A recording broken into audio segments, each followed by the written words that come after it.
आपने किताबें लिखी हैं, खास करके लीला the patchwork life, Leela Naidu की जो semi autobiography which you've co-authored with her. Sure. And Helen, you've written which is a biography. But see, Helen के बारे में जब मैं लिख रहा था तो मुझे Helen के personal life में कोई interest नहीं था. I am not interested in anyone's personal life. I am interested in Helen as an actor. Anywhere in the world, okay, actors को 30 साल मिलता है. Clint Eastwood को 30 साल मिलेगा. अमिताभ बच्चन को 30 साल मिलेगा. Actresses को 5 साल मिलेगा. Dancers को 5 महीने मिलेंगे. Now look at Helen's career. In 1956 she's dancing. In 1986 she's still dancing. 30 साल गए हैं, नाच रही है वो. पृथ्वीराज कपूर के साथ हरिश्चंद्र तारामती में, राज कपूर के साथ अन्नाड़ी में, ऋषि कपूर के साथ फूल खिले हैं गुलशन गुलशन में. Amazing. Truly amazing. Yeah. You see in car, Mungda, Mungda, mein Gud ki Delhi. It's brilliant, magnificent dancing. She's 45 years old. अगर Helen नहीं थी तो हमें invent करना पड़ता. We'd have to invent a Helen. Because we needed someone like that. She could be, today she was Miss Chin Chin Chu from Shanghai se Angadai, right? Next day she was the Countess Sophia from Italy. Third day she's Mungda mein Gud ki Dali, she's a Koli tribal. Yeah. She's a dancer from Maharashtra. And in all of them she's a success. What do you think helped her sustain so long? She liked her work. जब वो नाच रही है तो ऐसा लग रहा है कि वो आपको बुला रही है. She's calling you and she's saying, come and dance with me. Now when they dance, they give you this total expression, this kind of like, just sit down there and look, my body is so beautiful. Whereas Helen's celebrating, she's saying, what are you doing sitting there? Come on, dance with me. That's right. And I think that was an invitation we all accepted. You wanted to dance with her. Yeah, there's celebration on her face. Yes. Exactly. It's a smiling face. Yeah. It's a light, a face which is backlit. Yeah. It's inside there's a light that is shining. You met her as, of course you must have met her while in the process of doing this biography. What kind of a person is she? She's a lovely person. She's very private. She won't talk about many things. Yeah. But those are, as I'm saying, I'm not interested in Helen personal life. When she met who and what she did with them is not of no interest to me. I'm really interested in Helen on the screen and why she managed to survive 30 years. That's of interest. Yeah. Leela Naidu. Leela Naidu was a very different career. In fact, exactly the opposite of Helen. Yeah. In the sense she did about 6 films. But each of those 6 films you remember. Anuradha, Householder, Trikal, Anna Maria Suarez. She plays these roles beautifully. Yeah. And yet she's such a talented actress, but only 6 or 10 films. 6 to 10, not more than that. What do you think happened? She fell came in love with Dom Moraes and she went with him wherever he went. He was a domineering man? He had a job that took him to Hong Kong. She went to Hong Kong. If you're 28, 29 and you're going to go to Hong Kong, the film industry will forget about you. Yeah. Off she went and that was the end of that. So, she lived her life according to her terms. That's the model. Yes. In the sense, at the end of your life you have no regrets. Nothing to prove to the world. Nothing to prove to the world. Though the world sits up and says, hey, come on, there was this beautiful woman who came from such an interesting aristocratic background. She learnt music, she learnt theatre, she trained in theatre in Europe. और वो film industry में आई, उसके बाद अनुराधा आई. President's Medal at the age of 19. Exactly. And people think that, how come, we didn't see enough of her, we didn't see much of her. But that is also nice. Yes. You should go when people say, why didn't we see more, rather than people are saying, how much are we seeing now? आपने उनके साथ बहुत time बिताया. She became a close friend of yours. Yes. I was very sorry to lose her when she died, very surprisingly, and suddenly at the age of 65. She didn't see the book. She was very proud of it. She wrote a beautiful thing about how I was the perfect co-author. But, some things are not meant to be. Did she see this coming? She saw... she said adya. She said goodbye afterward of the book. I said, write something at the end of the book, just to say... So she wrote and she said, farewell to everybody. What kind of a woman was she? In your she interactions was lovely. with... She was, what was it that made her so special?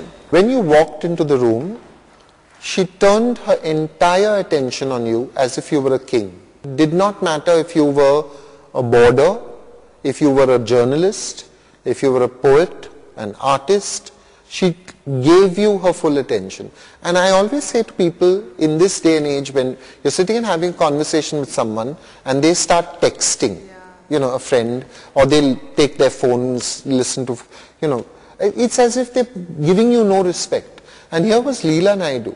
And so she could have been ugly and she would have still been someone to cherish, because she had this ability to focus on you and to give you total respect at that moment. Can you describe her maybe physically, She looked the smaller of a woman, She was small, very small made and slight, and she was careless. She did not dress up. But she knew that even when she was not like fully dressed up, she was beautiful. So, she'd wear an ordinary faded cotton house coat and drift in, but she was beautiful even then because of her ability to make you feel special. That is beauty. True beauty is the ability, Maharani Gayatri Devi had it as well. It's the ability to look at you and to listen to you, and 10 years later when they're talking to you, they remember who you are.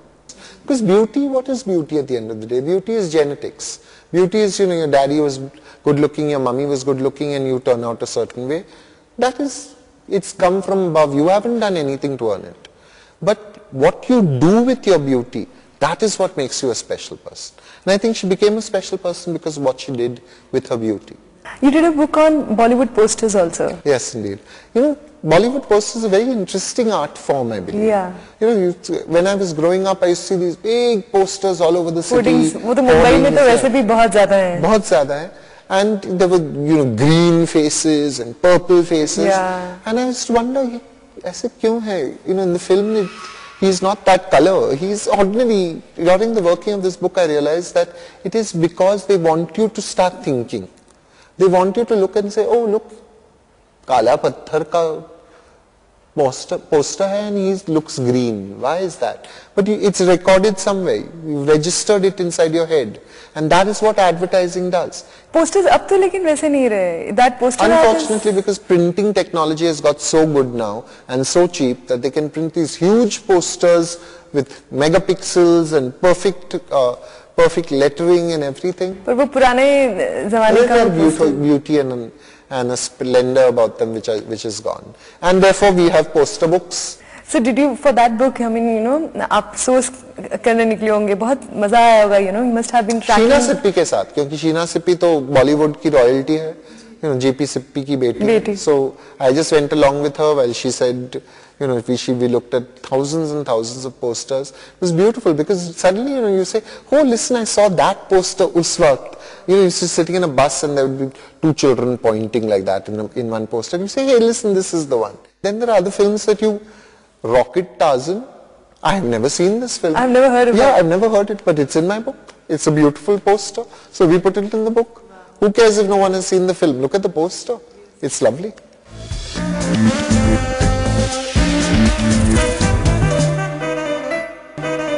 What is writing poetry for you?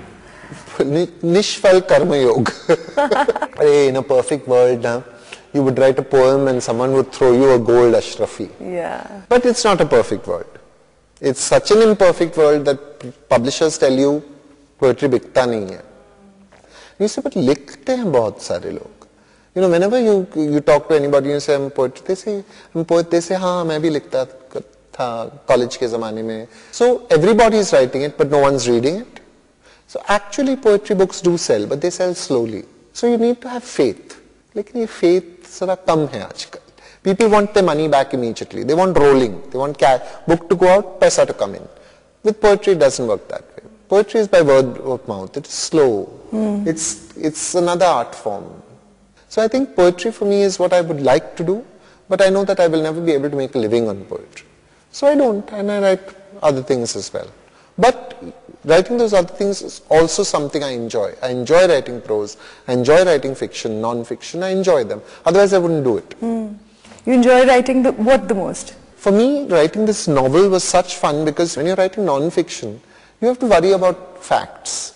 Fiction, you invent what you want. You let yourself totally only one rule. There's only one rule. It must be new, it must be good, and it must be plausible.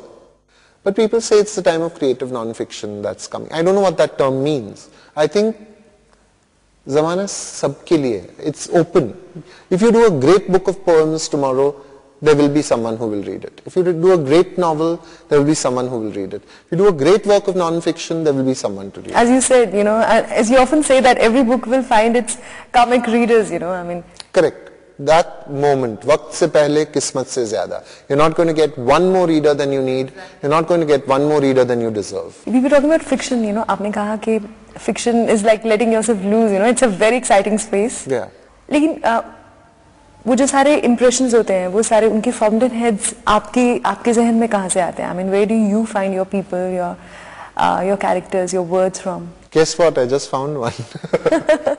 I might use you in a book tomorrow. Yeah. I might use a notion about you in a book tomorrow. I might use just your hair. I might use the color of your dupatta. I might use some tone of voice from you. So where does that, वो ज़हन कहाँ से आता है? वो जीने से आता है. There's no other place. You know? And even imagination की जो बात आप कर रही थी, imagination का source क्या है? What do you have to imagine from? Imagination is a platform. You have to jump off somewhere. So where do you jump off from? You jump off from life. You start by saying, this is how things are. Agar aisa na hota. That's imagination. When you begin by saying agar. But everything that comes before that question mark, वो तो जिंदगी से आती है, कहीं और से नहीं आती.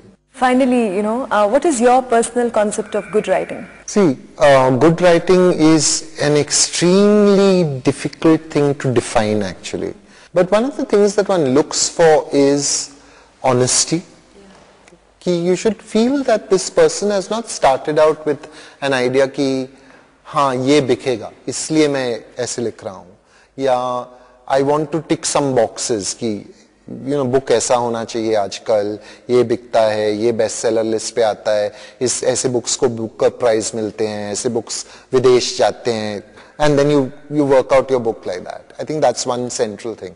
And I think the second thing is an attentiveness to detail, that you have worked and tried your best. After that, Allah Malik. In any creative field, you don't have any signposts. When you finish writing, you don't know, is this good, is this bad, what have I done You never here? come to know that this is good? You do, but you can't be 100% sure the way an accountant can be sure. You're sure only when the feedback comes in? Feedback begins to make you a little more aware, but then you begin to wonder,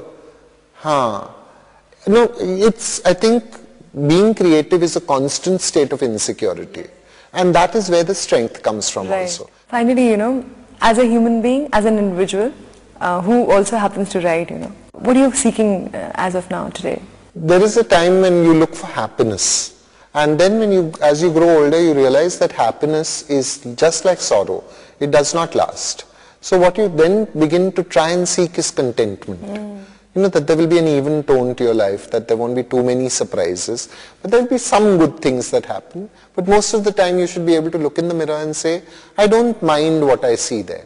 I don't love it, but I don't mind what I see there. And I think that is, you know, is what I'm looking for. I want to be able to be comfortable with myself. Being at peace with yourself. Yes, exactly. Right. Thank you so much, Jerry. This was a wonderful conversation. It was entirely my pleasure. Thank you so much. खुशी की बौछार और उदासी के उफान के बीच बहता है एक दरिया, शांत, सरल, बस बहता सा. उसकी चुप की तलाश में एक लेखक जेरी पिंटो भी हैं, और अब उनके लफ्जों में इस खामोशी को शायद हम भी सुन सकें. Between us.